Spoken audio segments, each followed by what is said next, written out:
Bom, primeiramente, boa noite para todo mundo. Para quem não sabe, eu sou o Pedro, sou estudante aqui do mestrado em Filosofia. Hoje a gente tem a mesa do professor João Quartim de Moraes, com o título Dimensões da luta entre materialismo e idealismo na história da filosofia. Queria agradecer ao CAFIL por me convidar para fazer essa mediação e também parabenizar pela iniciativa. Dizer também que é uma honra estar mediando a mesa do professor João Quartim, professor da universidade, é aposentado, mas ainda é professor colaborador aqui do Departamento de Filosofia, sempre focado no pensamento político, nas questões do materialismo e do marxismo. Então, passo a fala para o professor. Quem quiser ir fazendo perguntas, se quiser se inscrever para depois, que a fala dele vai dar mais ou menos 1 hora, quem quiser se inscrever para fazer uma pergunta com o microfone aberto, pode mandar pelo chat, que depois da fala do professor eu passo a palavra, ou se quiserem só escrever uma questão, depois eu leio ela e passo para o professor. Então, é isso, muito obrigado, e, professora, a palavra é toda sua. Então, boa noite, agradeço o convite, para mim é um contentamento voltar, acho que já faz uns 2, 3 anos que eu não tinha nenhuma atividade no IFISH, para mim é uma referência muito principal, como dizem os espanhóis, muito principal das minhas atividades, de toda a minha carreira, de minhas preocupações, de meu interesse também. Então, minhas saudações, repito, gerais e restritas.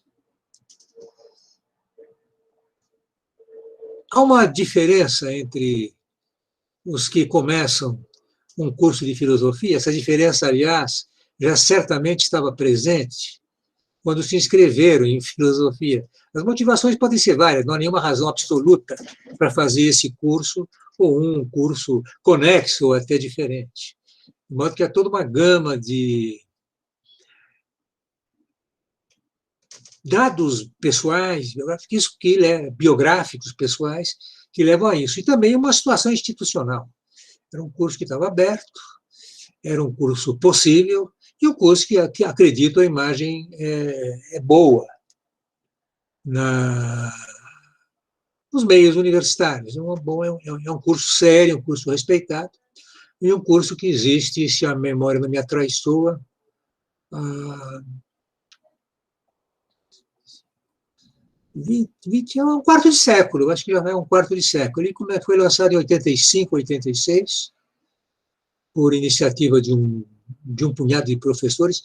Não quero ser venenoso, mas não de todos, que até aquele momento, na primeira fase de sua existência, filosofia era apenas um curso de pós-graduação, e houve quem, por razões que nem interessa entrar aqui, de todo tipo, teve resistência, que isso ia modificar, ou, quem sabe, abaixar o nível dos estudos filosóficos. Mas eu queria lembrar, me permitam, vocês talvez ouviram falar de alguns, daqueles que mais se esforçaram para que houvesse um curso de graduação em filosofia. Eu repito, eu não tenho a data, aqui não pensei em confirmar a data, mas é alguma coisa meados dos anos 80, mais para a segunda metade dos anos 80. Eu não devo estar errando, o meu erro está dentro da faixa de erro. Então, Elias Humberto Alves, Fausto Castilho e Francisco Benjamin de Souza. Bom, espero não esquecer de nenhum dos que já não mais são nós, mas certamente há outros. Esses 3 foram os com quem eu atuei mais proximamente para criar esse curso de graduação. Então, eu me referi aí à pluralidade de motivos que levaram a optar pelo curso de filosofia, e essa já é uma questão que tem relevância para um debate futuro, porque a concepção que eu vou defender, obviamente, não precisa nem ficar enfatizando muito, eu não estou inventando agora, ela é coerente com tudo que eu tenho sustentado, Mas, antes de mais nada, convém levantar os pontos básicos da questão, isto é, da questão por que escolher filosofia, o que significa a escolha da filosofia, e seguramente não há uma resposta única. Portanto, o que eu vou defender aqui não é a minha concepção pessoal, eu não sou daqueles que gostam de descobrir a pólvora ou inventar a roda, mas é uma concepção contraditória. Há quem pense diferente ou até quem pense de modo oposto. Eu diria que o primeiro compromisso da filosofia, tal como eu entendo, é um compromisso com o conhecimento objetivo. Ah, mas filosofia discute também o destino do homem, discute a subjetividade. Sim, mas ela discute a subjetividade não naquilo que a subjetividade tem de mais subjetivo, de infinitamente pessoal, porque isso é até, no limite, é inexprimível. Tentem vocês expressar a própria intimidade, mesmo que seja para vocês só. Quem sabe as motivações mais fundas, elas estão aquém do discurso. De modo que o compromisso da filosofia, como a entendo, com o conhecimento objetivo, é também o compromisso com a universalidade, porque aquilo que é rigorosamente individual é individual, não é suscetível de universalização.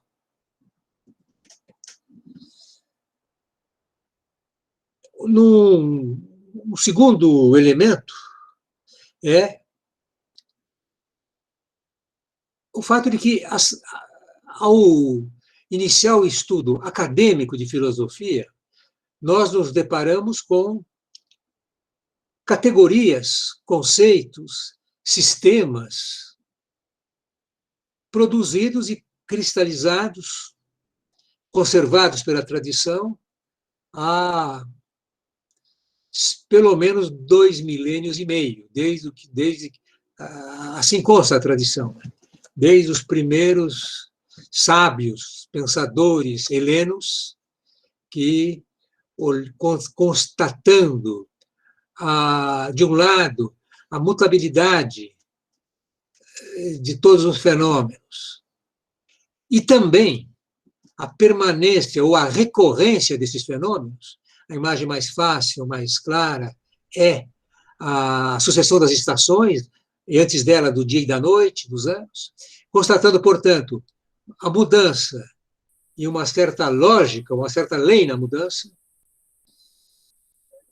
debruçaram-se sobre qual era o princípio que assegurava a permanência na mudança, qual era o fundamento dos fenômenos e da regularidade dos fenômenos. Vocês sabem, são classificados os primeiros pré-socráticos, e, sobretudo, os primeiros mesmos, chamados de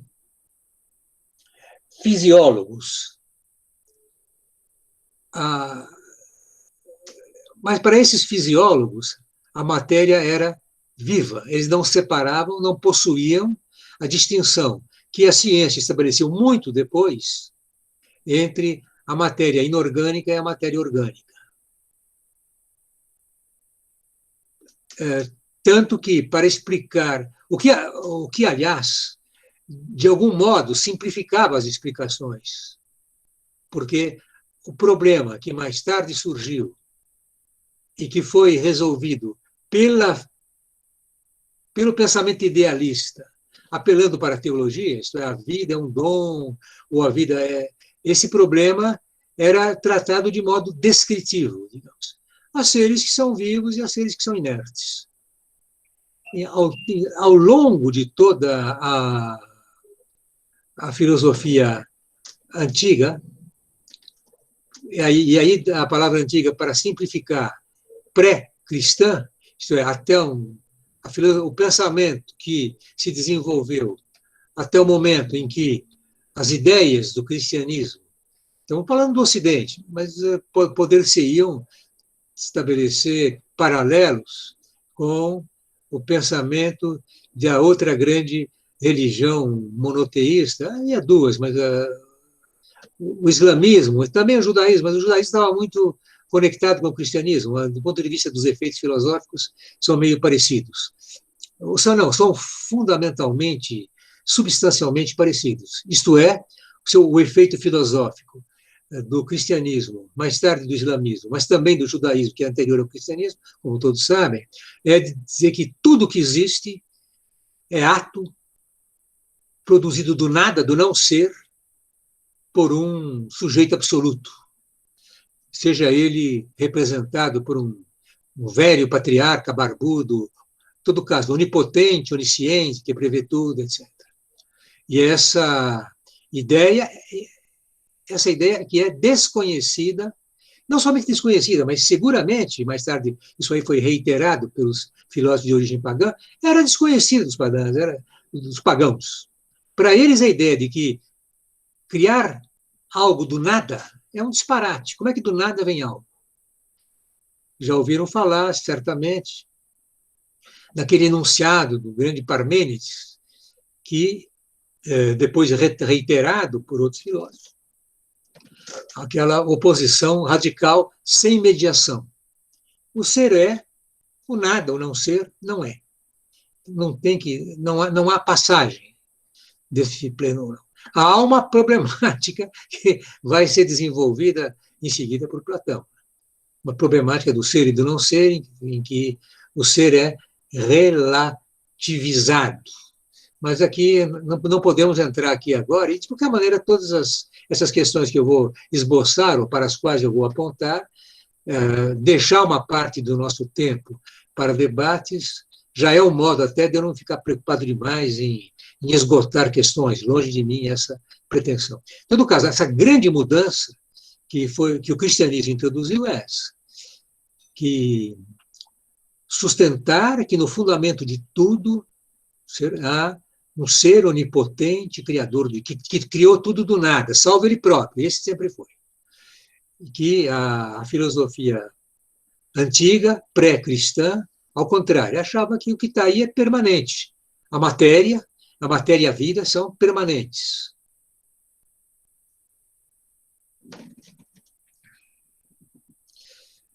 As categorias, como eu disse, que constituem as categorias e os pensamentos. Não vou evitar, por hora, o termo sistema, porque nem todos os filósofos consideravam que deixaram que seu pensamento formava um sistema, no sentido mais forte do termo, isto é, uma totalidade completa, coerente de enunciados. Mas esse conjunto de pensamentos, de filosofias ligadas pela tradição, elas são um objeto básico com o qual vocês vão se defrontar no curso.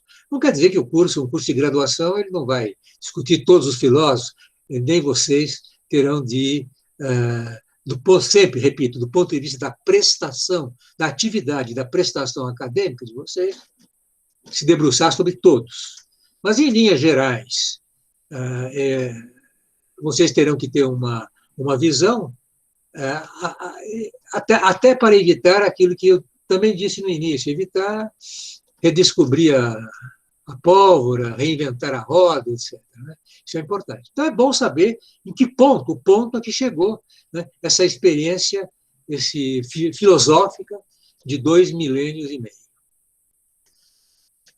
Esse corte que eu estabeleci entre a filosofia pagã e a filosofia, não digo cristã, mas marcada pelo cristianismo, a filosofia cuja problemática é marcada pela ideia de um absoluto. Essa definição, eu gostaria de relacioná-la com aquilo que foi o título, o tema dessa minha exposição inaugural: materialismo e idealismo. Estou longe de mim estabelecer um paralelo entre materialismo e a filosofia que os antigos fizeram, que desconhecia Deus como criador de tudo e que e cujo objeto era a natureza. E, de outro lado, o idealismo é a filosofia dos que dizem que Deus é absoluto, que tudo vem da vontade de Deus. Seria simplificar demais, evidente. O que nós vemos ao longo da história do pensamento filosófico é uma certa interpenetração das duas posições. Agora, se a gente diz interpenetração, não quer dizer ecletismo, não quer dizer um magma, uma geleia geral em que todas as ideias são boas, nada disso. Mas quer dizer que, de algum modo, categorias do idealismo são retomadas pelo materialismo, ainda que seja para criticá-las, e categorias materialistas são retomadas pelo idealismo.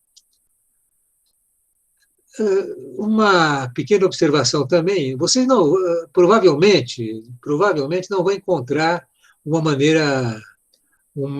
maneira de distinguir tão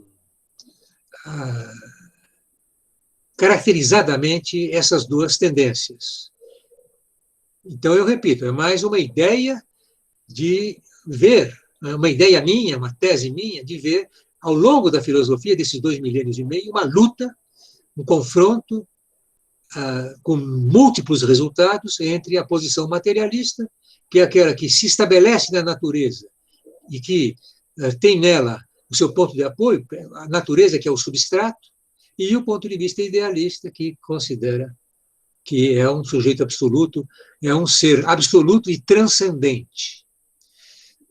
Para vocês verem como essas ideias se interpenetram, uma síntese entre idealismo e materialismo nesse nível fundamental é o chamado panteísmo, em que diz, é um modo que diz, bom, o absoluto é a natureza, e Deus, a natureza é o corpo de Deus, Deus é a totalidade. De modo que uma das riquezas intelectuais da filosofia é a capacidade de inventar explicações, de multiplicar as explicações, de explorar todas as relações possíveis entre esses polos opostos. E aí eu volto a dizer, o materialismo com o idealismo é um pouco como, vou fazer uma comparação fácil, mas que não é uma simplificação excessiva. É como você dizer o que é direita e o que é esquerda. São posições relativas no espaço de uma polêmica, na cena política, no caso de esquerda e direita, e na ideia, no cenário do pensamento em geral, no caso da filosofia.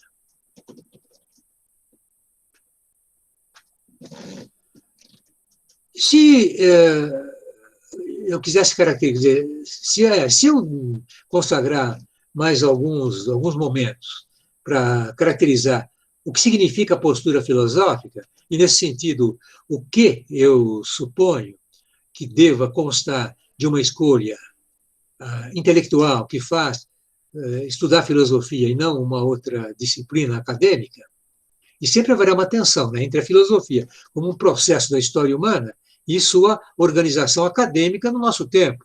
Essas organizações acadêmicas foram mudando, né? Na Idade Média estudava-se filosofia basicamente em mosteiros, em conventos, não exclusivamente, mas em grande maioria. No Renascimento, em cenários intelectuais.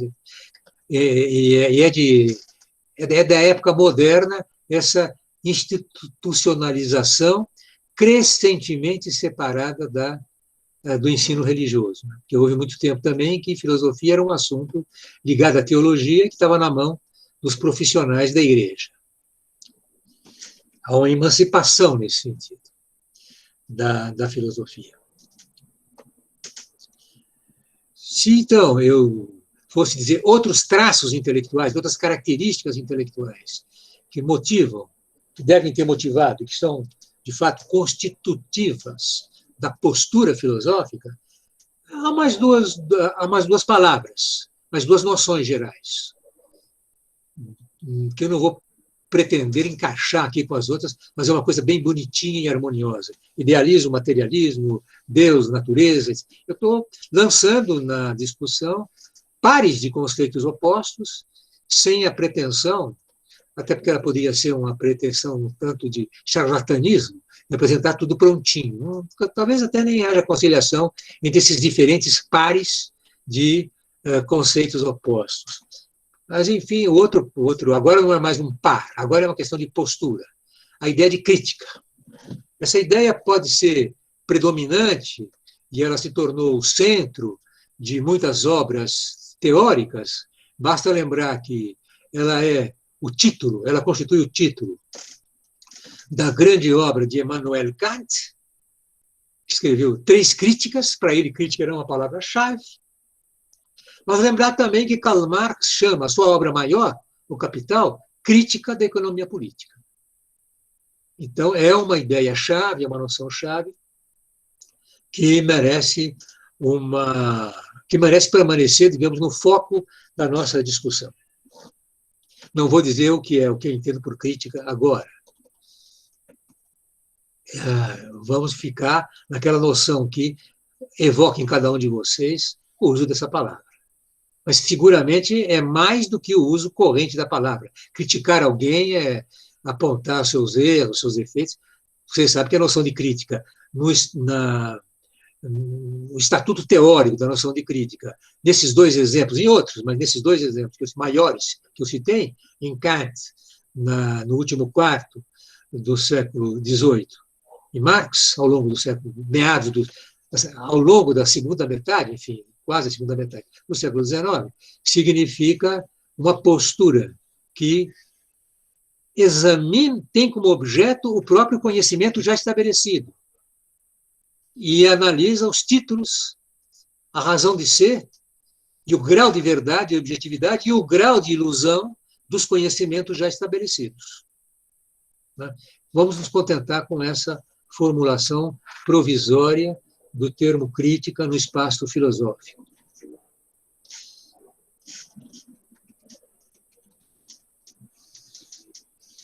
E um outro termo chave que frequenta o embate filosófico é o termo dialética. Sobre este eu direi que é antiquíssimo. Eu farei algumas observações preliminares. Ou melhor, farei uma observação com algum desdobramento. Que, salvo engano, a dialética tem 2 origens. E essas 2 origens levam a significações que, sem serem incompatíveis, são diferentes. A primeira é uma dialética, usando uma linguagem que não era de quem a formulou, mais objetiva. A dialética é a constatação que o grande Heráclito formulou de que tudo passa. Os fenômenos modificam-se constante e incessantemente. A ideia de que o ser é processo, é devir. A estabilidade é uma ilusão. Essa é uma dialética que está na natureza das coisas. Ela é objetiva, é natural, está na natureza. E há uma outra, um século depois, ou um pouco mais de um século depois, que tem a sua origem, e essa até, de algum modo, é mais conhecida, é mais popular no senso comum, extra-filosófico, né? Que é a ideia formulada por alguém que, como vocês sabem, não deixou nenhuma linha escrita, que era o grande Sócrates. E que o que sabemos filosoficamente de Sócrates, além de seu exemplo, há mais de uma... O que sabemos das ideias filosóficas atribuídas a Sócrates é por seu discípulo Platão. E Sócrates, visto por Platão, ou o próprio Platão,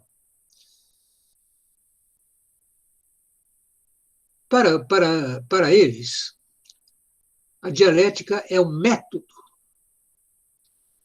de discussão que permite, contrapondo teses opostas, avançar no rumo da verdade, no rumo do conhecimento. Conhecimento objetivo. Agora, objetivo aqui não quer dizer material. Aqui, do ponto de vista filosófico, há uma metafísica idealista, aquela crença nas ideias, nos valores, que são em si por si, portanto, que são perenes. São idealidades perenes. Essa ideia está explícita em Platão, né?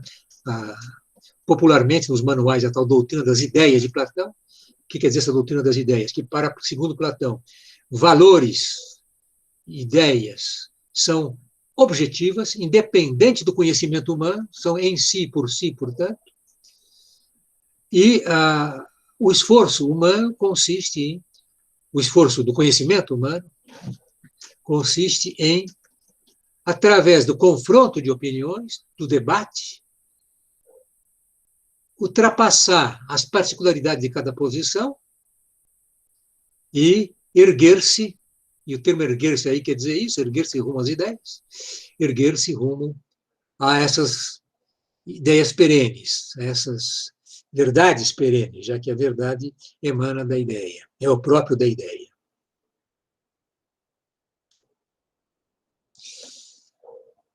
Não, essa introdução, digamos, que vocês vão, de um modo ou de outro, encontrar com diferentes realizações acadêmicas ao longo do curso,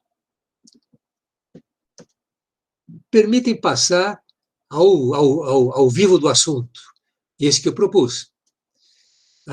O caráter constante do debate entre materialismo e idealismo. E que eu repito, essa imagem da política também é fácil, ela facilita. Né?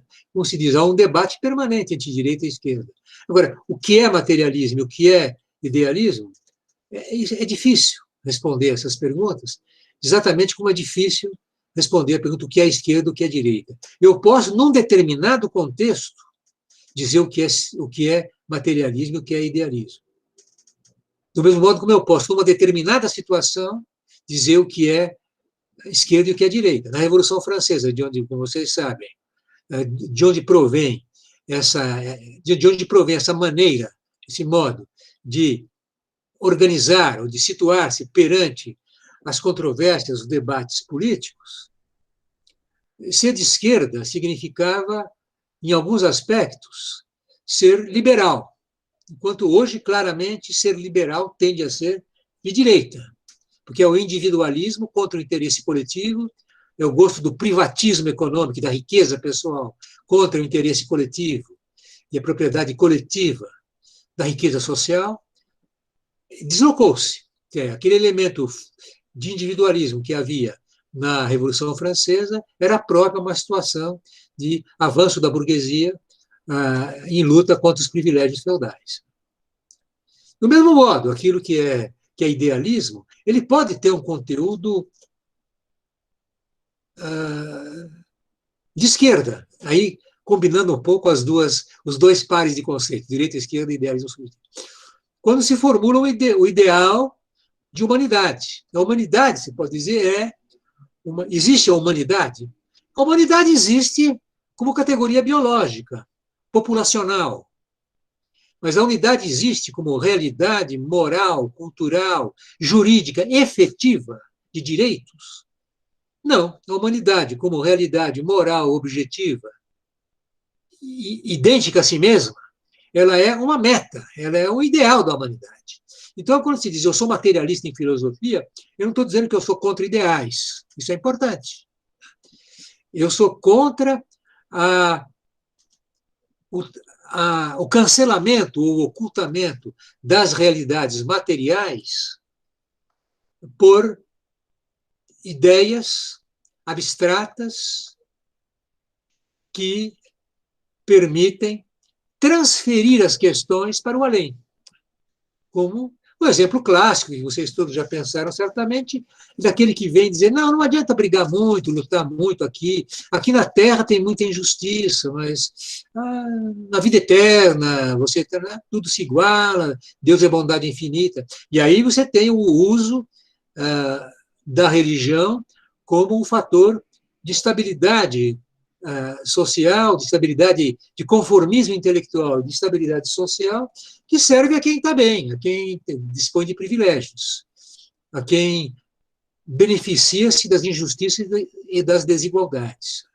Ao mesmo tempo, a religião pode, de outro lado, ser, como foi em muitas situações históricas, os seus ensinamentos podem ser um fermento para dizer, bom, Deus criou todos iguais, e o que a gente vê aqui na Terra é a desigualdade. Deus falou no paraíso, que a gente vê na Terra é o inferno. De modo que, em muitas revoluções, sobretudo as revoluções burguesas ou democráticas populares, as camponesas, ainda hoje, servem-se da linguagem religiosa porque é o sistema de ideias de que dispõe, mas que pode ser usado no sentido de mobilizar a luta contra a injustiça. Então, isso é para ver um pouco o quadro, a complexidade do problema. Quer dizer, então, que é mais ou menos uma coisa ou outra? É indiferente defender a posição materialista em filosofia ou a posição idealista? Eu considero firmemente que não, não é indiferente.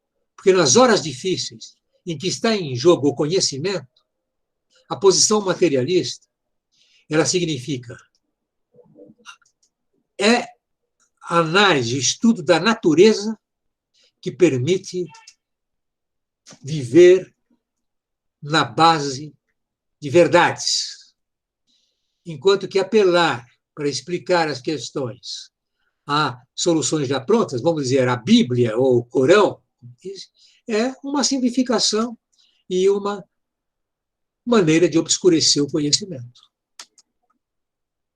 Se é assim, a defesa do materialismo, tal como eu a concebo, e não sou o único, é a defesa do conhecimento científico. E aqui também é importante, vocês no curso vão encontrar muitas críticas à ciência. Vão encontrar também, você vai encontrar muito estudo do fundamento da ciência, mas vão encontrar muitas críticas à ciência. Essas críticas são ambíguas, ou são críticas claramente de ordem teológica, ou são críticas não teológicas, são críticas de uma... É difícil classificar, porque ela vem de vários horizontes. Mas de quem... Vou dar só digamos, o conceito da minha ideia. Definir esse ponto. Melhor do que ficar citando nomes aí, que aí parece que é faccioso, eu vou aborrecer um ou outro. Aqueles que, porque a ciência pode ser um instrumento de dominação, atacam não a dominação, mas atacam junto a dominação e a própria ciência. Há uma espécie de anticientificismo que é muito difundido e que se escuda, se apoia no fato incontestável de que a ciência é controlada, ou a própria pesquisa científica, por aqueles que detêm o poder material na sociedade. E essa questão, ela teve ela está, não é que ela teve, ela tem atualmente uma patética atualidade nesse mais de um ano que estamos vendo essa peste generalizada, insólita na história humana. Insólita não quer dizer que nunca tenha, não é inédita, é insólita, já que o último fenômeno parecido ocorreu há praticamente um século atrás, a chamada gripe espanhola, que, aliás, vocês veem como a ideologia penetra tudo. A gripe é dita espanhola, embora ela tenha surgido nos Estados Unidos, com tropas em 1917, num campo de treino de soldados estadunidenses que iam combater na Europa, do lado dos liberais contra os impérios centrais, né, que era a oposição da Primeira Guerra Mundial. E por que ela é espanhola? Ela é espanhola porque a Espanha não era um país beligerante. A Espanha ficou neutra na Primeira Guerra Mundial. Aliás, na Segunda também, mas por razões piores, né? Porque o Franco já tinha vencido ali, esmagado a República e a esquerda, e se plantou, estava ali preocupado em acabar de exterminar a esquerda. Mas a maior parte dos países, então, dominantes envolvidos na guerra, havia censura militar às notícias.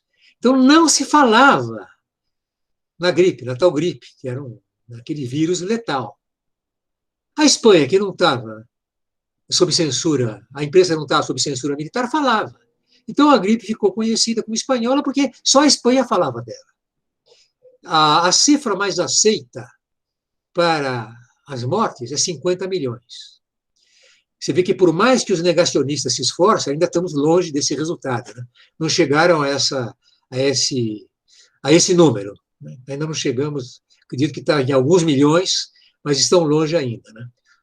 Não sei até onde os negacionistas vão ser operantes para permitir que ela cresça. Mas qual foi a batalha? A batalha da vacina. E a batalha da vacina é uma batalha do conhecimento. Nós estamos num dos países onde a medicina sempre desprezava o SUS. O SUS era coisa de pobre, de quem não tinha. Havia mesmo o ódio contra o SUS. Vocês se lembram? Pelo menos eu acredito que só os muito jovens, talvez, mesmo os mais jovens que já tinham o olho aberto, lembram-se nessa vaga reacionária que dominou política e culturalmente o país a partir de 2013, né, o ódio que tinha com o tal programa Mais Médico dos cubanos. Ódio até com tintas racistas, porque havia muito médico negro cubano, né, que em Cuba não há diferença no direito ao conhecimento e ao estudo entre negros e brancos. Então, um ódio que havia, e isso estava misturado também ao ódio à ciência, em muitos. Em alguns era só o ódio de classe, gostavam da medicina, aquela medicina super paga, de médicos milionários, de convênios caríssimos, etc. Então, nós estamos vendo mas de qualquer maneira, até para justificar o negacionismo, vimos os ataques à ciência, que iam de várias maneiras, e que foi já inaugurado por essa religiosidade obscurantista e reacionária que chegou a Brasília com esse grande desastre histórico e cultural que foi a vitória de Bolsonaro e dos seus.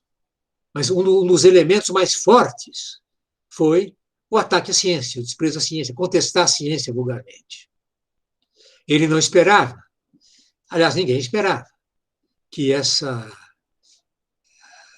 questão de que a ciência fosse que a capacidade da ciência fosse ser a tal ponto mobilizada pela expansão incontrolada da pandemia, que a epidemia se tornasse pandemia e de sua generalização. Então, a batalha pela defesa, a batalha pela ciência é uma batalha pela humanidade. E, no entanto, quantos obscurantistas, quão forte é o obscurantismo, o negacionismo. E quem o alimenta, basicamente, é a superstição religiosa.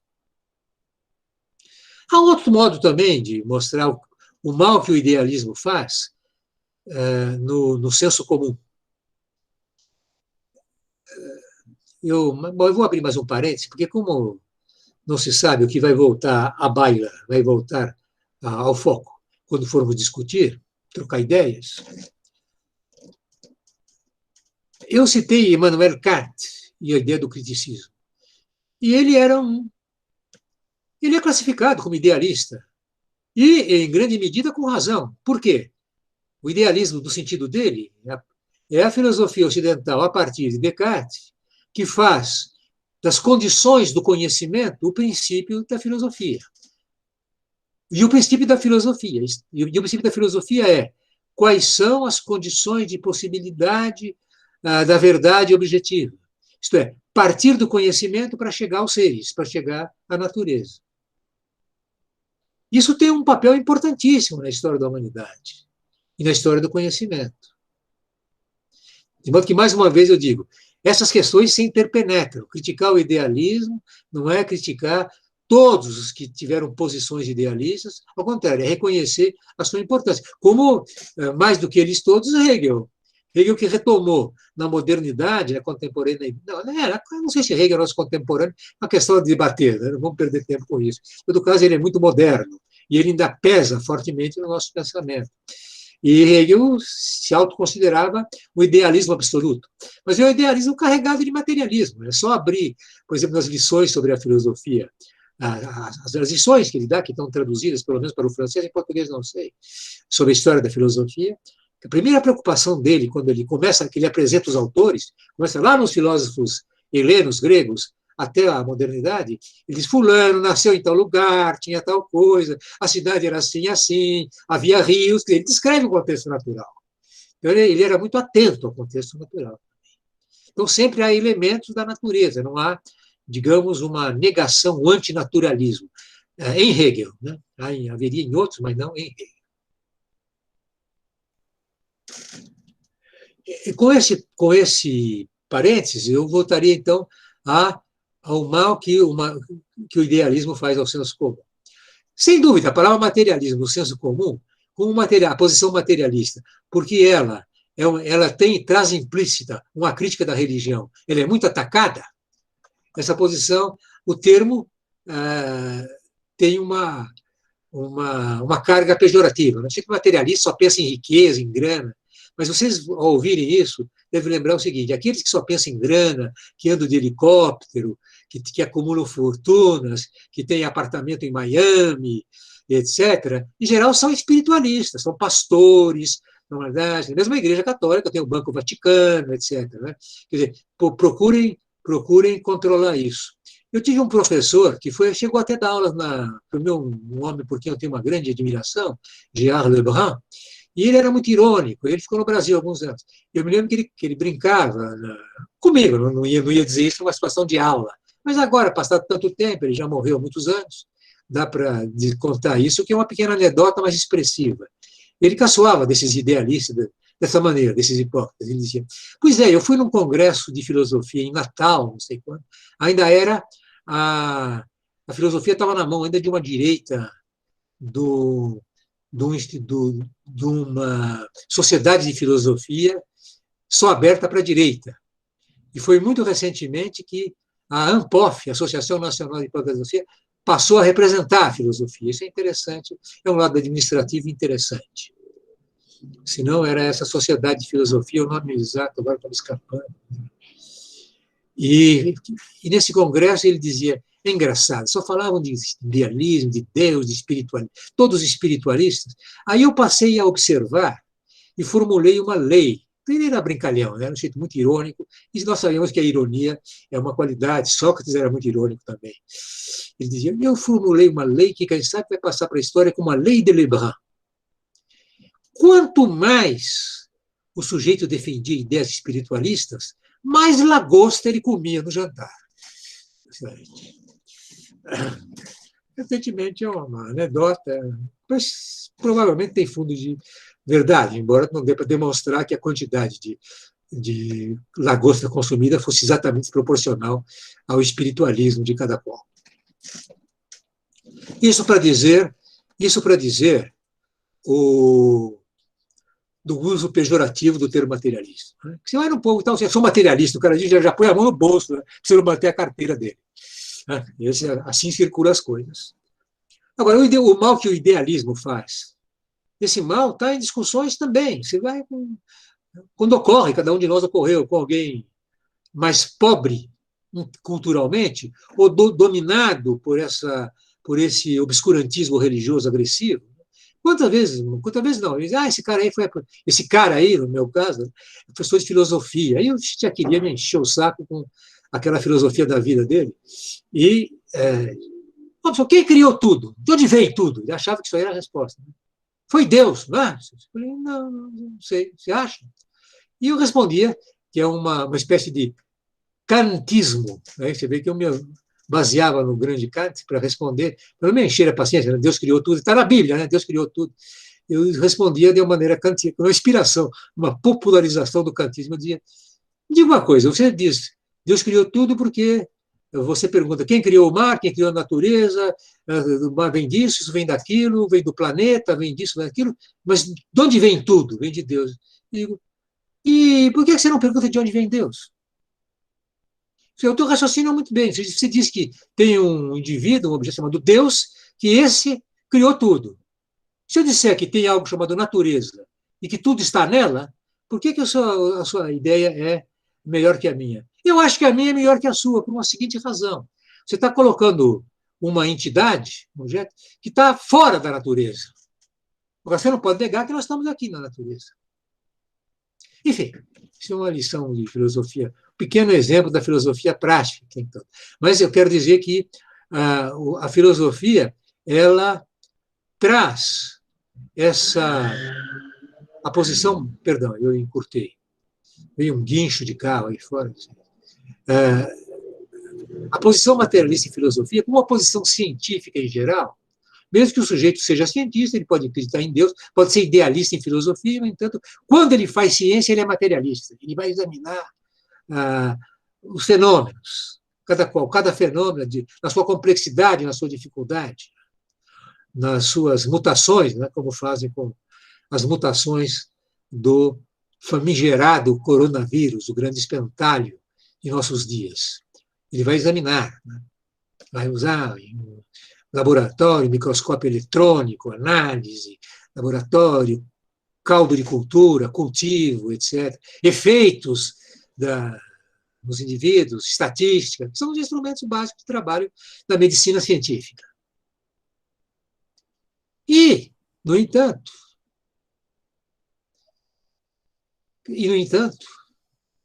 tudo isso, de um lado, pode ser objeto de uma deturpação capitalista, pode estar a serviço dos ricos? Sim, claro. Porque o fato. Agora, deixa eu melhorar o raciocínio. Eu quis ir muito depressa, a gente nunca deve ir muito depressa. Não deve atropelar as próprias ideias. De um lado, a tal pandemia é tão geral que, fora o bando de energúmenos que existem, são muitos ainda, né? Você vê as estatísticas aí. Fora esse bando de energúmenos funestos, esses que alimentam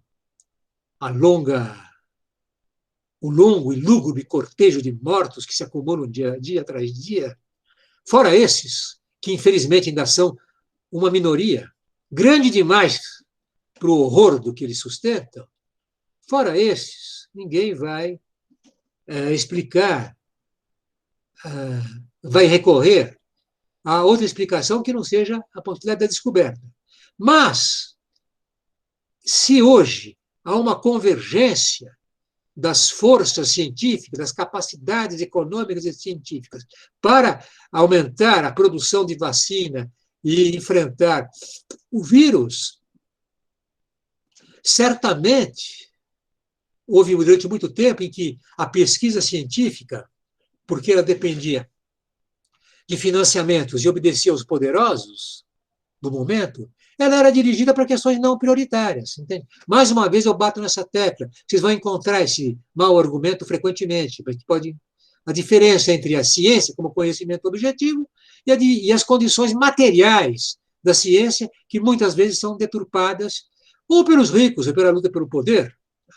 Sabe que Einstein morreu extremamente angustiado, é o que dizem, sabia?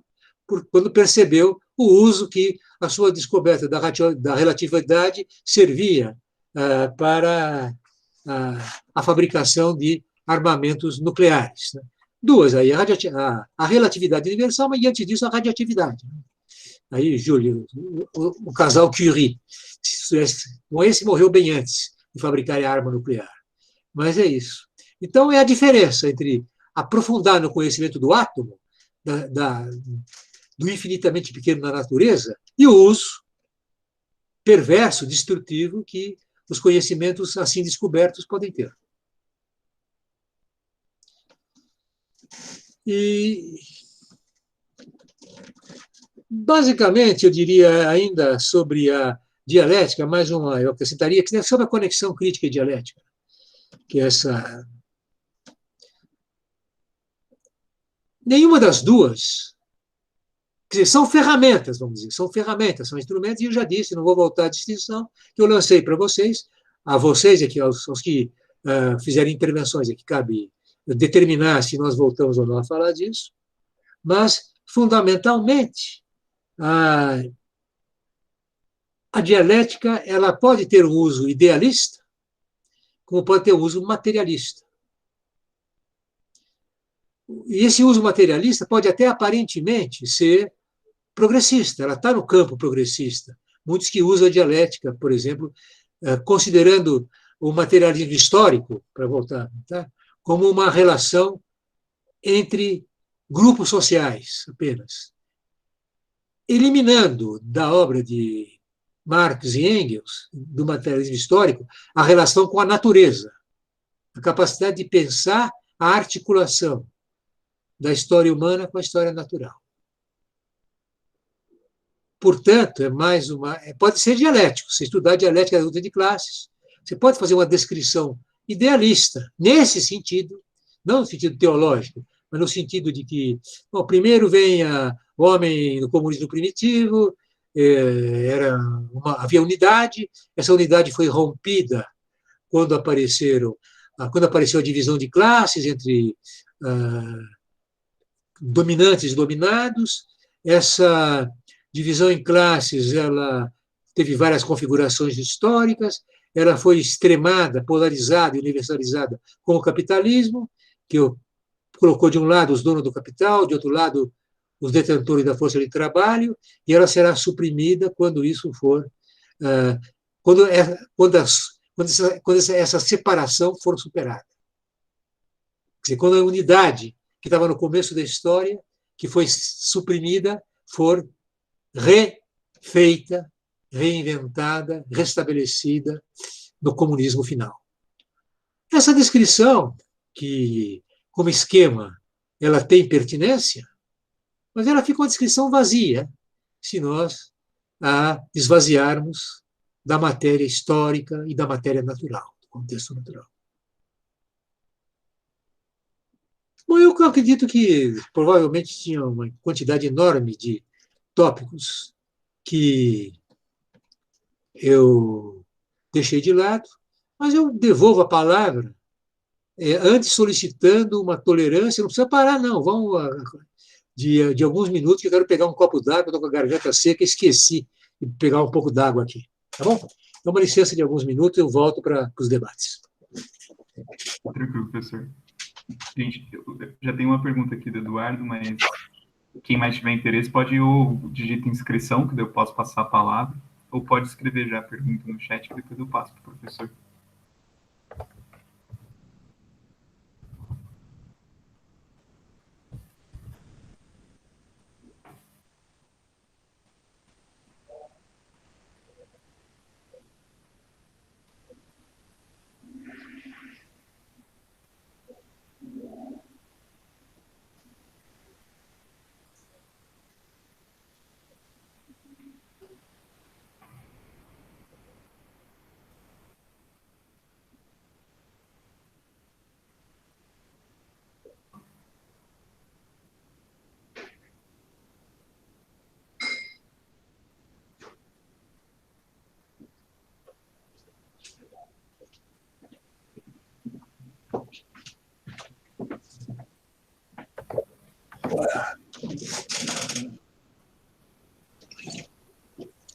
É água, viu? Não é cachaça.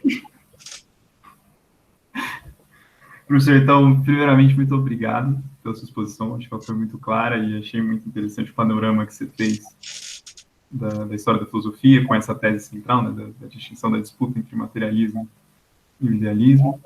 Eu vou passar, então, algumas perguntas. A gente já tem duas perguntas aqui no chat.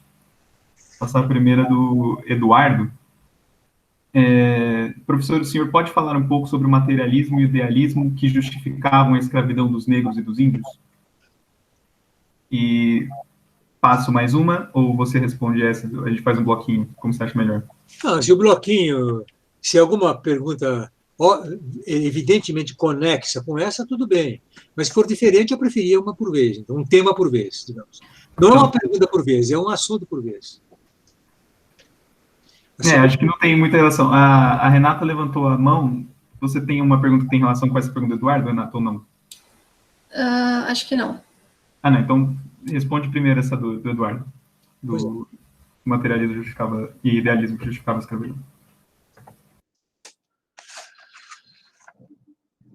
Veja como é complexo o assunto. Ele é complexo. Por quê? Porque, de um lado,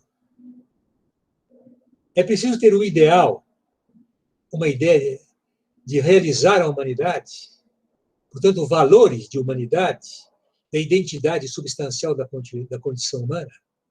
Isso é um valor. Isso é um valor moral e jurídico e cultural. Valor cuja negação radical é a escravidão. Portanto, pode-se dizer que são dois blocos de ideias opostos. A ideia de que a humanidade é uma, substancialmente a mesma, de que e a ideia de que a escravidão se justifica por diferenças, seja elas quais forem. de outro lado, é muito difícil para uma ideologia materialista justificar a escravidão como algo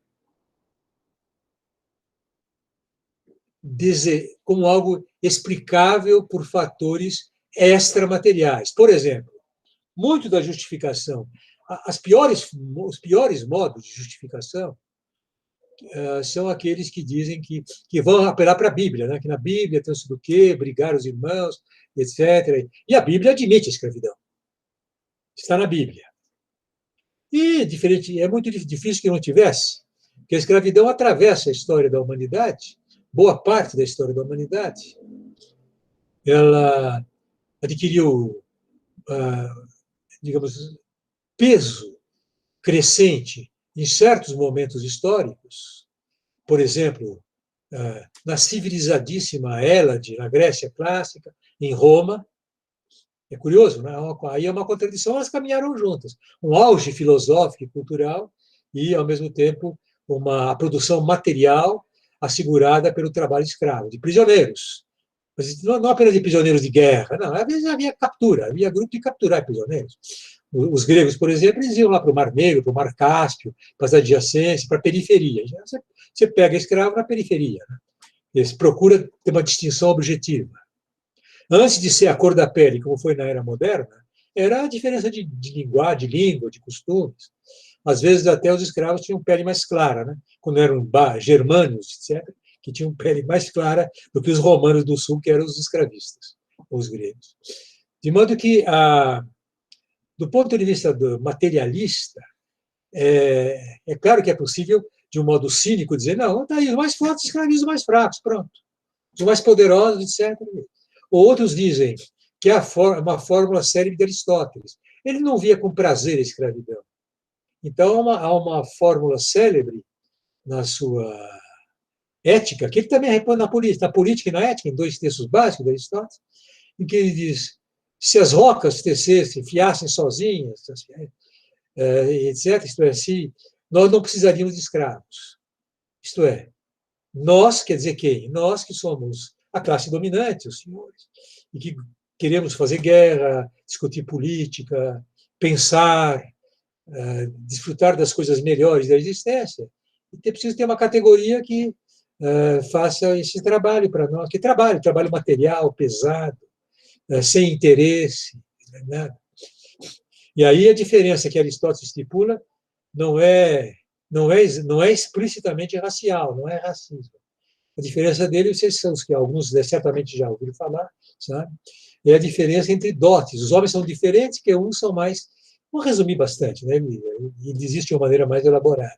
Uns são mais cerebrais, são capazes de prever, têm dons intelectuais maiores, e os outros são mais corpóreos, são mesmo mais brutos, são feitos por trabalho pesado. Então é normal que haja essa divisão. Aristóteles não era explicitamente materialista, os materialistas da antiguidade são outros, Demócrito, Epicuro, Lucrécio, mas ele tinha uma explicação naturalista, ele era naturalista. Então, se alguém se interessar, posso até dizer por que eu digo naturalista e não materialista. Ele não era materialista, porque eu o chamo de naturalista, mas, enfim, esse é um ponto parcial. A escravidão dos negros, ela é uma questão de extrema atualidade, ainda que oficialmente, né, porque há bolsões de escravidão por aí, mas oficialmente ela sobreviveu na base da opressão dos negros, tanto como um resto cultural, como um prejuízo imposto àqueles que provêm, cujos antepassados foram escravos, e, em geral, das comunidades negras, principalmente as que estão em países de maioria chamada branca.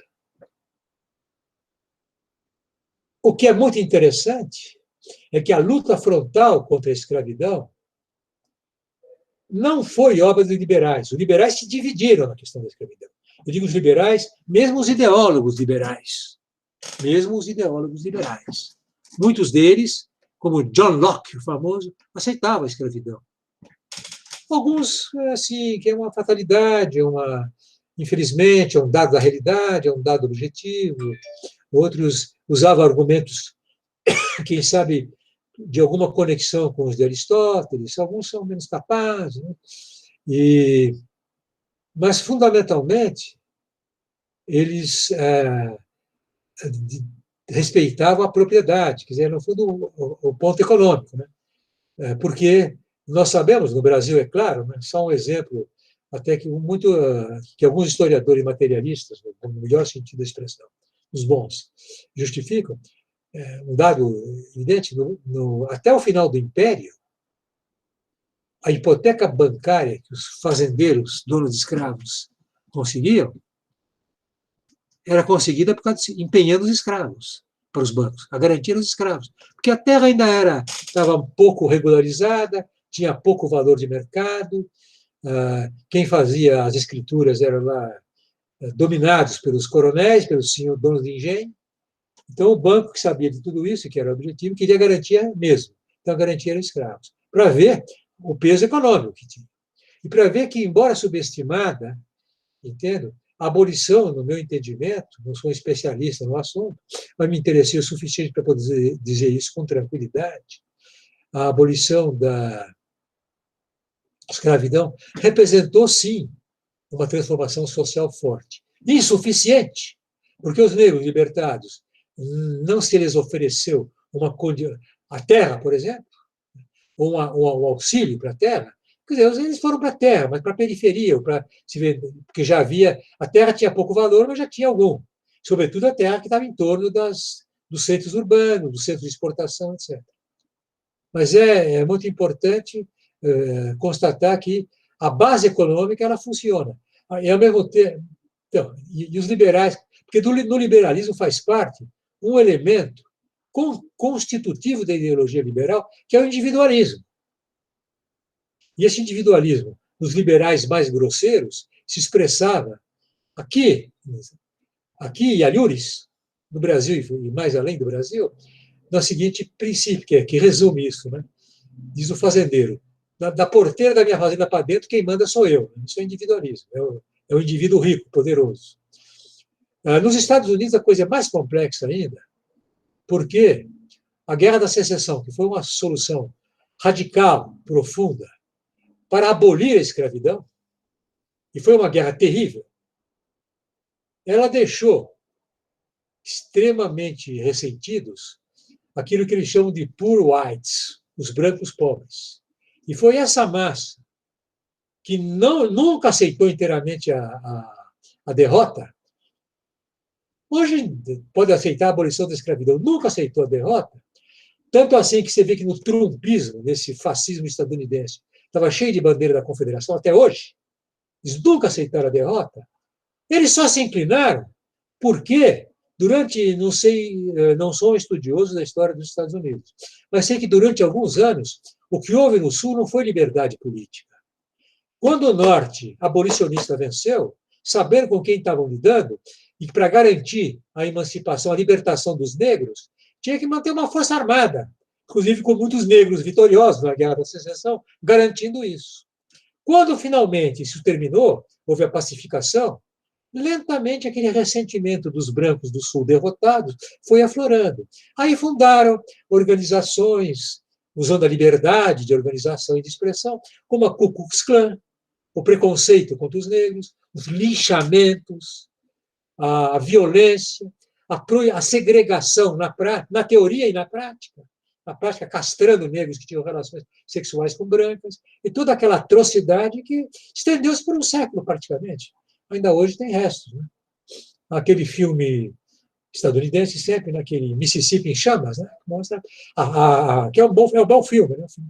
Que mostra a permanência, a força que aquilo teve naquela pequena burguesia reacionária, raivosa, aquele que muito antes dos bolsonaristas, inventou, né, o discurso do ódio, na frente do ódio, o ódio ao negro. Fabricam ódio. Portanto, é uma questão que, de fato, que atravessa a luta entre idealismo e materialismo. De fato, ela é transversal, porque De um lado, o idealismo podia até servir para dizer, menos, né? Dos bíblicos, que não, tem que ter, porque. Ou outra justificação bíblica da escravidão, além dessa que está na Bíblia, os judeus tinham escravos, ele defende, explica, tem preceitos sobre a escravidão na Bíblia, mas também outra explicação, aí mais que evangélica, não da Bíblia judaica, do Velho Testamento, mas no Novo Testamento, que é o pecado original. Então, diz, o pecado original ele é a natureza humana tá é uma expressão do caráter corrompido do homem, maldoso, maligno do homem, que só a graça pode salvar. É a chamada tradição agostiniana na igreja. E que a escravidão é um dos aspectos. Claro que eles vão dizer, por que dos negros? Sim, mas é que durante cerca de 1.400 anos, 1.300 anos, não era a escravidão. A escravidão não era predominantemente dos negros. No Mediterrâneo, as galeras tocadas por trabalho escravo eram prisioneiros de guerra também, ou arrebatados. A escravidão passou a ser predominantemente do negro a partir do século XV. É isso. Sim. Tem mais um elemento que é extraordinário, que vale a pena. Isso está nos historiadores, nos primeiros historiadores das descobertas, os cronistas do rei, quando Portugal começou Portugal que reativou, Portugal e Espanha também, porque nas Canárias, eles tomaram as Canárias já no século XIV e começaram a rebanhar escravos. Mas quando chegaram às costas africanas e estimularam o tráfico de escravos, roubavam, enganavam, né? Faziam, às vezes assim, da enganação a mais, ou chegava à noite nas aldeias, cercavam. Como faziam com os indígenas aqui no Novo Mundo também. Cercavam, naquela larida apanhavam mulher, criança, homem, etc. Mas há alguns cronistas que se entristeciam com isso, de ver famílias separadas, crianças de um lado, e aquela desgraça que se abatia sobre os escravos, que iam ser transportados para seu destino. No início para a Europa, primeiro, né? Ainda no século XV. Depois para os Açores, depois é que foi para o Novo Mundo, que foram para o Novo Mundo. Então, alguns até sinceramente compadecidos da sorte reservada aos negros escravizados, mas aí argumentavam o seguinte: isso está nas crônicas, não estou. É tão patética, é tão chocante a ironia, que pode parecer uma coisa inventada, mas não, está nas crônicas reais, dos cronistas dos reis. É verdade que eles passam agora, esses pobres escravos, alguma privação. Note-se assim o tamanho do eufemismo, né? Alguma privação. Mas eles vão ganhar, porque em troca dessa privação, eles vão ganhar a vida eterna, porque são batizados e têm direito a entrar no paraíso. Veja que maravilha. Isso não foi um ou outro que disse, isso era a regra, era a moeda corrente para justificar a escravidão. Para justificar, eles tentavam justificar a escravidão assim. Vão ganhar no negócio, eles também. Né? Vão perder alguns anos aí, né? E vão ganhar a vida eterna, graças ao batismo. Bom, é isso. Obrigado, professor. Vou passar a segunda pergunta, a pergunta do Lucas. Ele pediu para o senhor falar um pouco sobre as características da dialética hegeliana. E, Renata, sua pergunta tem alguma relação com isso, ou melhor a gente esperar e a gente faz depois?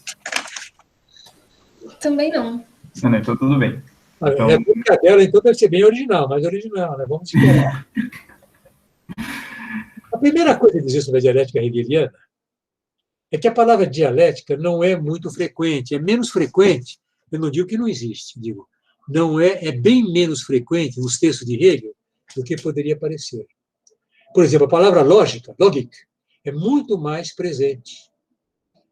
Portanto, o que ele entende por dialética é a lógica objetiva das transformações. Isso é algo extremamente importante.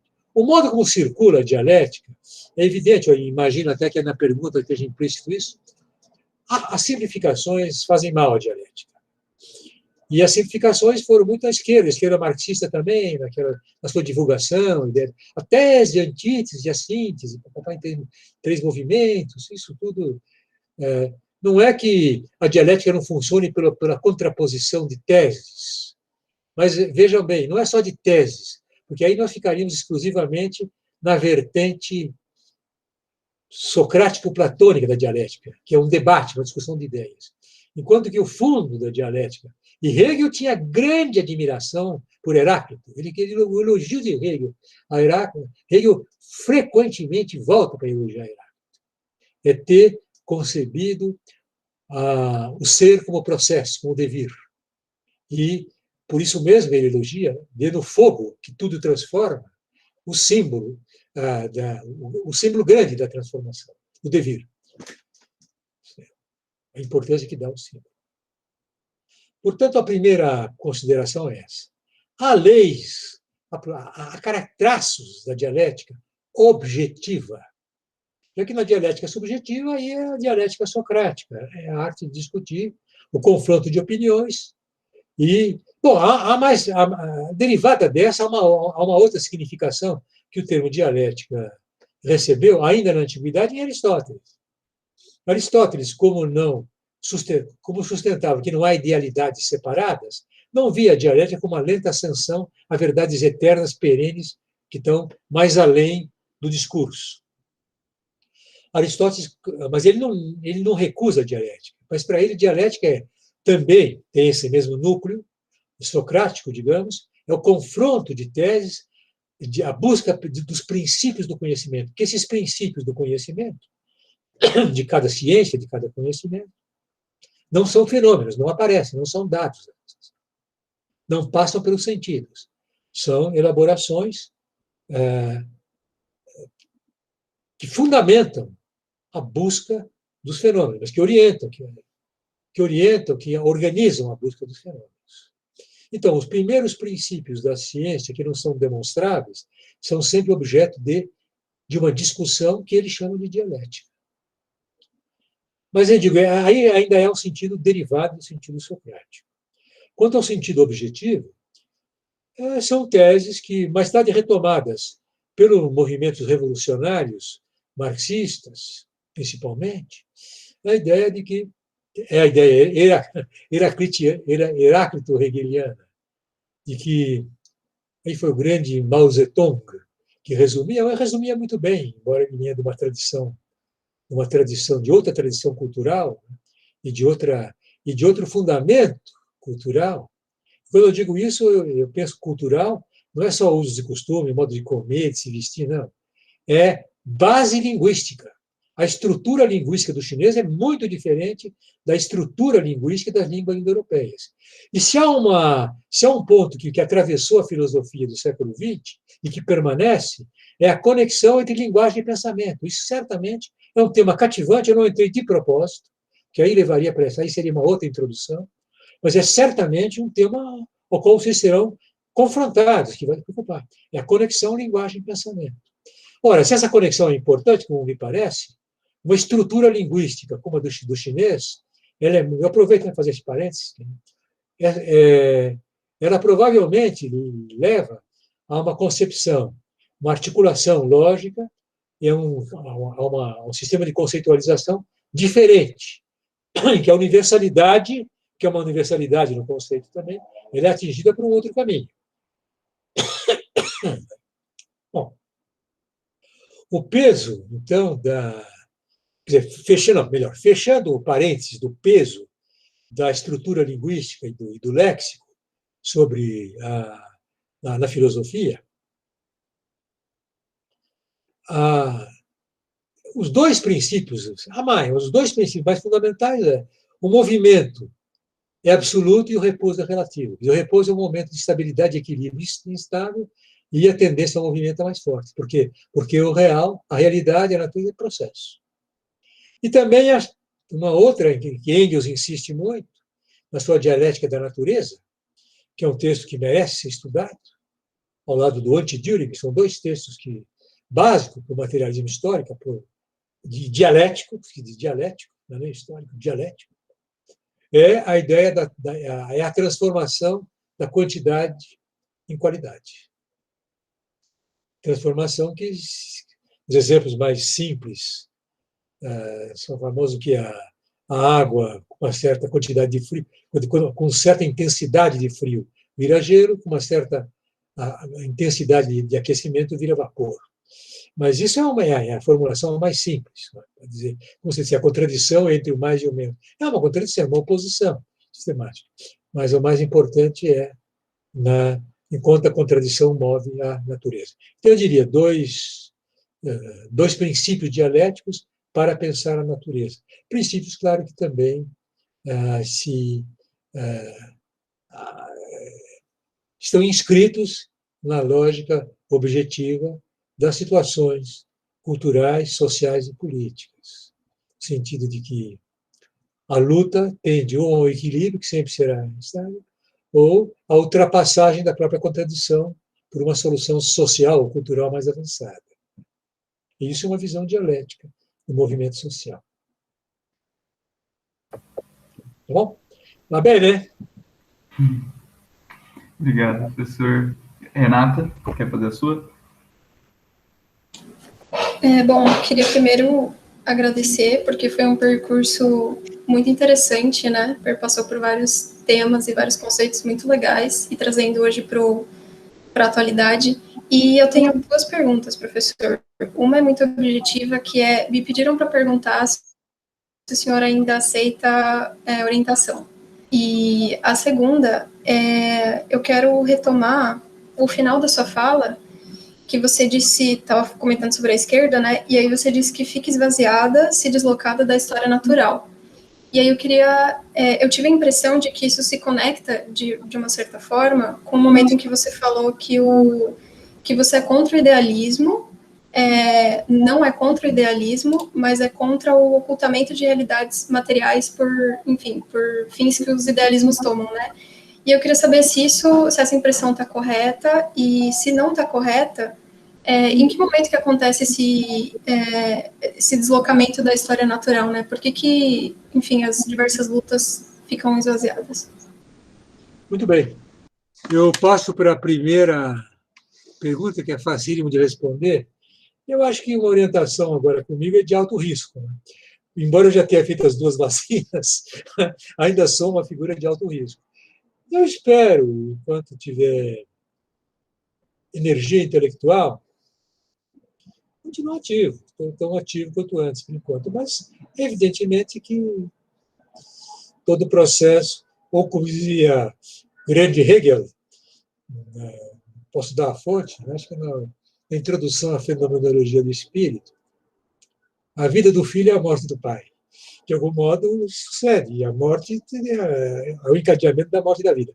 Eu não estou com nenhuma vontade de morrer, não. Tanto assim que deixei cutucar 2 vezes, esperei, usei desse duvidoso privilégio de uma idade já bem avançada para passar na frente. Embora tem outros que procuram empurrar essa fila de outro jeito, não mais torpes, que é lamentável. E também tem um lado ilusório.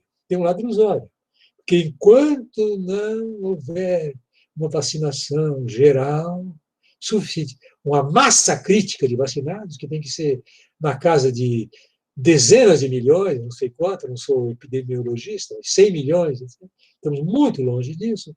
Mesmo os que foram vacinados podem recair. Então, né, é aquele egoísmo do ricaço, do safado, que quer enganar os outros, ser mais esperto, tirar vantagem. E, na verdade, é uma vantagem relativa, além de ser um ato que mostra a sua baixa qualidade moral social. Então, quanto à orientação, é isso. Eu, no momento, tenho só eu terminei 2, então eu estou só com uma orientação, que está também em via de terminar. Eu, esse ano, como eu estava essa confusão toda, eu não apresentei nada, porque eu também estava sem contato, estava terminando, como eu disse, ainda estou com uma orientação. Mas não excluo, aí é uma questão de contato. Quem tiver, aquele que se preocupou com isso, pode conseguir, do mesmo modo como me mandar um e-mail. Vocês têm meu e-mail aí, não precisa nem ficar dando. É só me mandar um e-mail, estou interessado nisso, pronto, aqui, né, no risco. Só não garanto que, se demorar 10 anos para fazer a tese, eu vou estar inteiraço ainda. Viu? Isso não posso garantir, e não creio que nenhum seguro de vida vai me garantir. Vai indenizar, né? Mas, de modo que sim, a resposta é sim, igualmente, depende, é só me mandar um e-mail, a gente conversa sobre isso. Quanto à questão de fundo, sobre essa aquela consideração inconclusa, eu vou me socorrer de um autor que tem uma tradução brasileira confiável, que é o marxista estadunidense John Bellamy Foster, num livro que se chama Dialética de Marx. E que ele mostra, contrariamente ao idealismo dentro do marxismo, que quer reduzir o marxismo à luta entre consciência de classe, e essa consciência, etc., reduzir o marxismo a uma teoria das relações intersubjetivas entre sujeitos. Ele mostra como o componente, a relação com a natureza, é decisiva. Isso não, porque diz que o Althusser é famoso por criticar o sujeito. Mas não é só o Althusser, não. Esse John Bellamy Foster mostra que essa redução do marxismo à dimensão intersubjetiva, né, relação entre consciência individuais ou coletivas, não importa, mas, como diria o outro, uma consciência coletiva ainda é uma consciência. Portanto, é o ponto de vista, construir a sociedade a partir da consciência. E o John Bellamy Foster desenvolve, né, mostrando primeiro que está em Marx, não é só Engels. E Engels insistiu demais nisso. Então, no pensamento de Engels é muito forte a conexão da sociedade humana com a evolução natural e as suas relações. Aquela palavra que é chave para Marx também, o metabolismo, a troca constante, básica. Né? Metabolismo que nós renovamos, saibamos ou não, estejamos ou não conscientes. Eu nunca sei se é 12 ou 13. Né? 12 ou 13 vezes por minuto, não sei se alguns 12, outros 13. Exigindo ar, esse ar que falta àqueles que têm o organismo quase destruído pelo coronavírus, né? Entre outros. Nós exigimos oxigênio, portanto, essa troca básica com a natureza de 12 vezes por minuto, ou 13. Então, o metabolismo do homem, claro que isso ainda é um metabolismo passivo, se você pode chamar assim. Não, de puro consumo. Qualquer vivente faz isso. Mesmo a planta, que ela produz o oxigênio, mas ela produz a clorofila com a luz do sol. De modo que essa troca ela é constante, e o homem, ao desenvolver seus meios de produção, sua riqueza, e ao se espalhar pelo planeta, ele estendeu isso consideravelmente, só que ao dominar a natureza, domar as forças naturais e dominar a natureza, ele deu a isso proporções colossais, que acabaram afetando muito mais do que os outros viventes, que afetam a natureza também. Não vai achar que a presta, a praga, as formigas cavando túneis, não afetam a natureza. Mas o homem, numa escala em que a quantidade se transformou em qualidade. Isto é, o tipo, o modo como a ciência, a técnica, os meios de produção crescentes, o domínio científico das forças naturais, afeta de uma maneira inédita, única, na história do planeta Terra. E Marx teve consciência disso a partir de suas preocupações econômicas, a economia política do capitalismo, no capital. Qual foi a preocupação que ele teve? Com o que ele chama de falha metabólica. Que a economia capitalista, isso é a partir do Marx, isso aí teve, a economia capitalista estava degradando o solo num ritmo tal que a condição de reposição da riqueza material, orgânica, retirada do solo para a produção, ela estava sendo ameaçada em vários pontos. Claro que Marx não ignorava os fertilizantes, no caso, desde o guano, etc. E ele sempre teve uma visão dialética também, isto é, vendo a contradição, vendo que a situação era sempre em evolução, não era a visão malthusiana, que via tudo como limitada.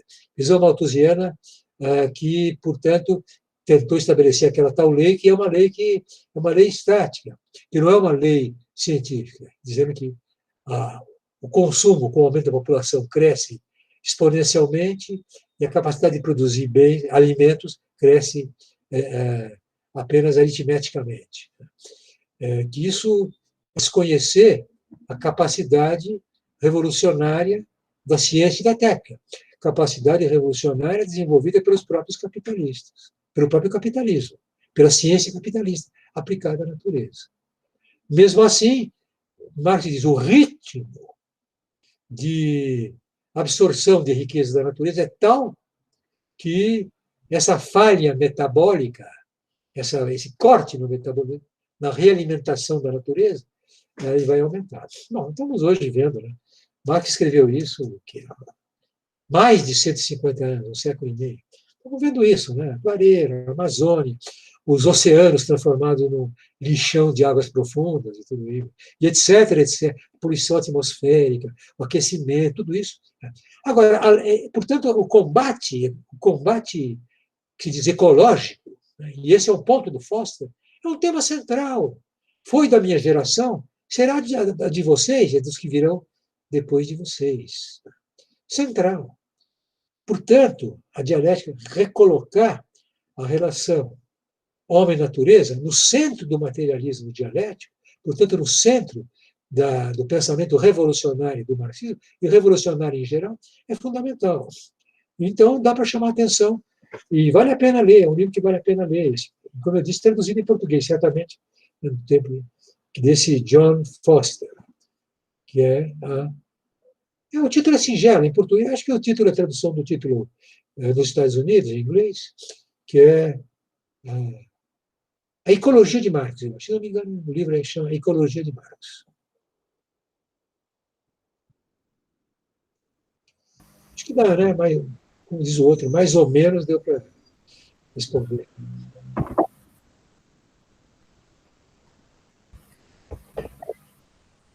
Mais alguma pergunta, gente?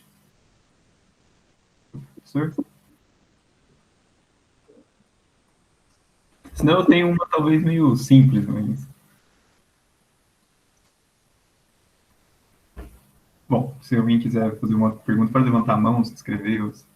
Mas, professor, você trouxe um panorama da história da filosofia, tendo como um fio condutor, talvez, esse debate materialismo e idealismo. E no final, mais perto do final da sua fala, você tratou da situação atual que a gente se encontra, uma situação calamitosa, para dizer o mínimo, que a gente se encontra. E desse embate que você destacou muito bem entre a ciência e esse negacionismo, e um negacionismo bem pouco refinado, né, especialmente, assim, que, como você bem pontuou, tem uma origem, se apoia nos preconceitos religiosos, etc. Mas, como você colocou na sua fala, o idealismo era mais refinado. É uma pergunta bem simples, pensando como você trouxe um panorama histórico, mas você identifica algum momento histórico em que o idealismo ele perde esse, de certa forma, esse refinamento, ou só se ele sai da filosofia? Se o idealismo atualmente está totalmente fora da filosofia, desses âmbitos não exatamente científicos, mas talvez não científicos, mas se o idealismo ele não pertence mais ao âmbito de uma discussão sobre o conhecimento, como você colocou, objetivo, sobre o conhecimento crítico, conhecimento dialético, etc., e está tão limitado a esse momento terrível que a gente está vivendo no momento. O idealismo entendido como construção de ideais que tem uma relação com o movimento objetivo da sociedade, portanto, que não descola da objetividade da natureza, esse idealismo eu mesmo ressaltei. Ele pode ser o fundamento de um humanismo que não seria meramente um discurso gentil sobre a natureza humana. O homem é isso, as pessoas são isso, são aquilo, em geral superficial, quando não usado com objetivos meramente eleitoreiros ou de ser um sermão, expressão de boa vontade, de bondade, um discurso, um morno discurso ético vazio sobre o homem, é para cá, o homem é mais do que isso. Que a direita ainda hoje usa, né? O direito, o liberal, contra o marxismo. Não, o homem não é só economia. Marx nunca disse que o homem era só economia, mas ele sempre usa esse argumento. Marx, dizemos, o homem é mais. O homem tem uma expressão que já ouvi, assim, o homem tem uma chama de eternidade, ele é mordido por uma experiência. Toda essa retórica, isso é o uso retrógrado, simplório do humanismo, mas é um uso nefasto. Mas eu disse, a construção do ideal de humanidade é uma construção que tem um componente idealista, que está idealizando uma situação que não existe, por definição. Se você está idealizando uma situação que não existe, você está, de algum modo, sendo tributário do idealismo.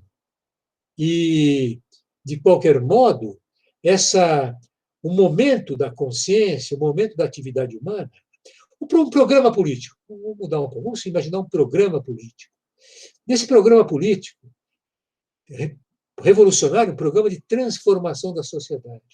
Esse momento não idealista no sentido metafísico, esse momento ideal, que é a transformação, é a resolução da contradição entre os oprimidos, os explorados de hoje e os opressores, a contradição entre os que querem manter uma sociedade de privilégios e que querem instaurar uma sociedade que ainda não é, ela comportará um momento de ideal, que é pelo menos o momento da planificação, do planejamento.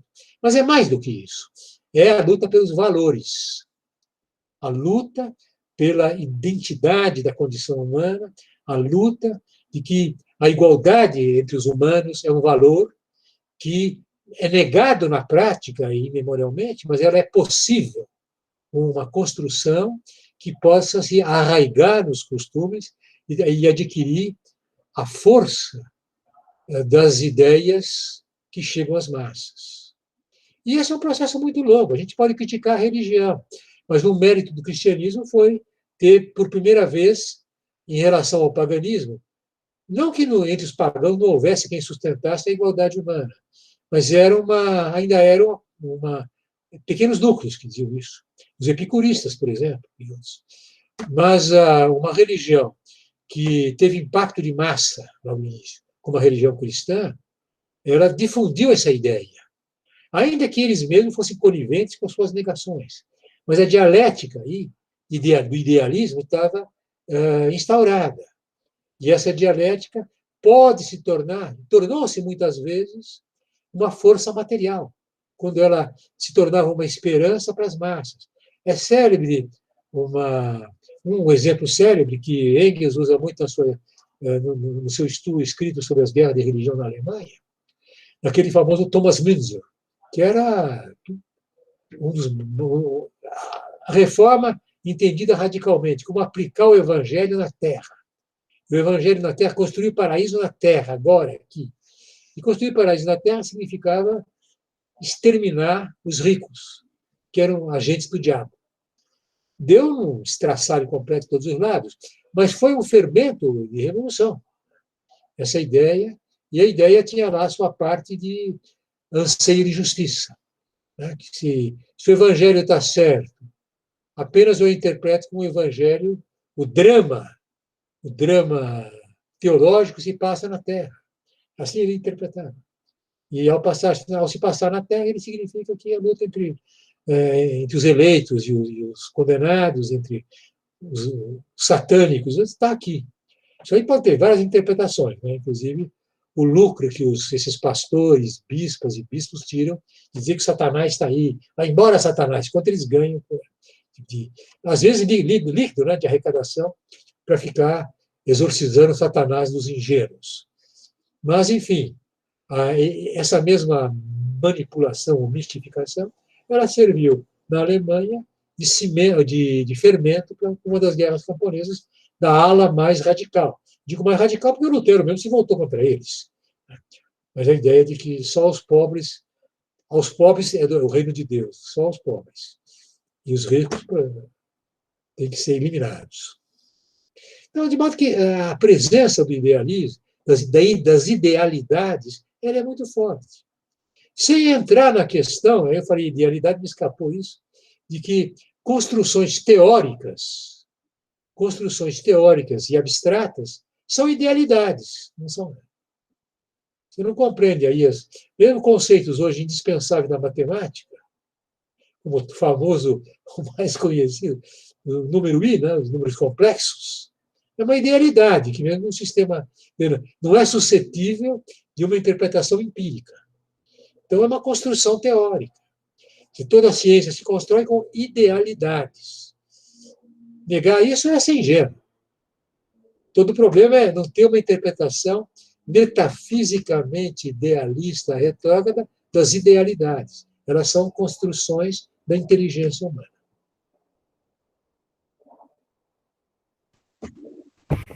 Obrigado, professor. Mais alguma dúvida, gente?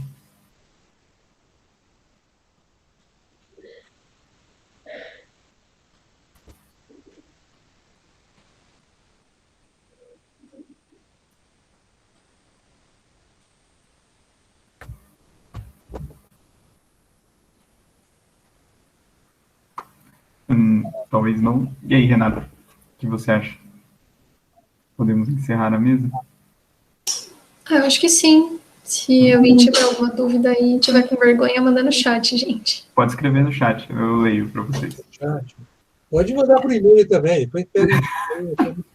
Para mim é um valor que não vou dizer que é, não, eu considero uns que lutaram para criar essa graduação, então eu tenho uma relação muito forte, muito especial. Pode mandar, tá bom? Então vou eu agradecer o convite mais uma vez e espero ter outras ocasiões de entrar em contato com vocês.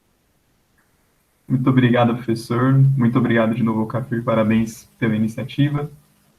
Então, acho que é isso. Não sei se tem mais coisas no evento programadas. A Renata tem todo o calendário organizadinho lá nas páginas do Cafil. Acompanhem. E é isso. Boa noite, gente. Muito obrigado de novo, professor. Mesmo, foi muito boa a fala. E até mais. Obrigado, boa noite. Obrigado. E boa sorte. Para nós todos, né? Para nós todos.